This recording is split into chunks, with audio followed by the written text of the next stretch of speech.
Hey guys, I want to talk to you about effects today, but more specifically how to make your existing effects sound a bit better. Now, have you ever been in that situation where you've got yourself a new bass effects pedal, you've taken it home, you've played with the levels and it sounds awesome, and then you take it to your band practice or whatever and you're playing at full volume, and then you kick your pedal in and suddenly you can't hear it as well? Well, there's a bit of a scientific explanation for that, but in layman's terms it means you've lost all your low end. How can you get around that?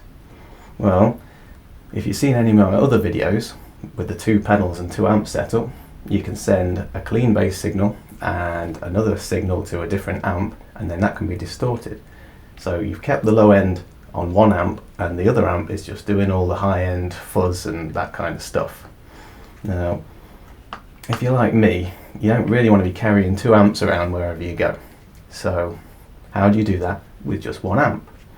Well, again, there's alternatives and all that sort of stuff, but the thing that I use is this. This is called the Boss LS-2 line selector. Now this pedal gets a bit complicated because it's got 3 outputs and it's got 3 inputs. Basically, all it does is creates 2 different effects loops. So you have just a normal input and an output, it's easy to understand, and then it has an effects loop A, send, and that's return, send, and then return, and then effects loop B, send, and return. So when you've got your 2 effects loops, it means you can put your distorted channel in effects loop A, or whatever effects you want, and then you can keep a separate clean loop in B. And then you've got these 2 little knobs here, which can blend the volumes of each effects loop. Now it's got a lot of other features apart from that which are selected by this knob, but I'm only really interested in keeping the low end in my signal. Now if all that's sounding a bit complicated, don't worry, I'm going to show you in a practical example on the rig. Okay, so here we've got the setup with the LS-2.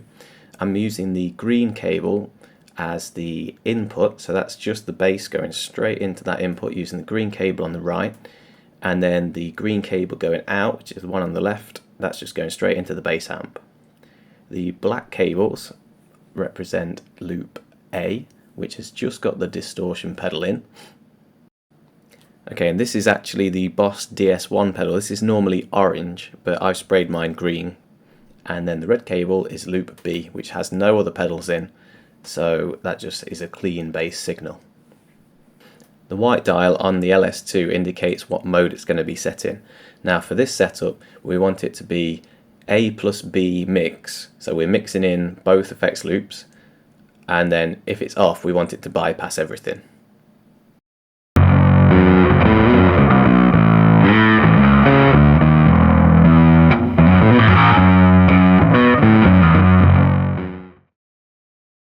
Now this is how I like to do it. I generally put an overdrive pedal before a fuzz pedal, just so you can use the overdrive almost as an EQ boost. So I'm boosting the highs up there to make it really more aggressive in its sound.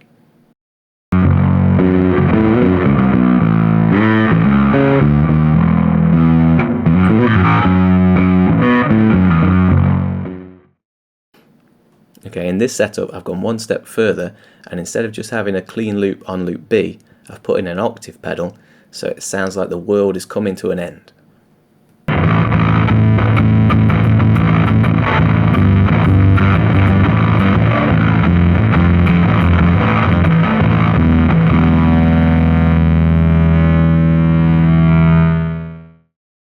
And in this setup I'm just playing about, so I've put a wah in loop B just to see what it sounds like.